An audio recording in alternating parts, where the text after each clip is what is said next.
সর্বশেষ যেই লোকটা 1000 বছর জাহান্নামে পোড়ার পরে জান্নাতে ঢুকবে, ওই লোকের জান্নাতের যে সাইজ হবে এটা এই দুনিয়ার সাইজের 10 গুণ বড় হবে।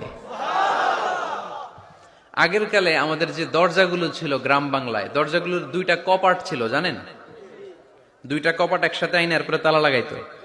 এখনই না এক কপাটের দরজা শার্ট করে খুলে যায়, এখনো আছে। তো আল্লাহ রাসূল সাল্লাল্লাহু আলাইহি ওয়াসাল্লাম বললেন, জান্নাতের যে দরজার দুইটা কপাট, এই দুইটা কপাটের একটা কপাট কত বড় শোনো। ইন্না আল মিসরাআইন মিন মাসারি'আল জান্নাহ মা বাইনা মাক্কাহ ওয়া হাজার। জান্নাতের দুই দরজার দুই কপাটের একটার সাইজ হচ্ছে সৌদির মক্কা শহর থেকে বাহরাইনের হাজার শহর যত দূর, জান্নাতের একটা কপাটের দূরত্ব তত দূর।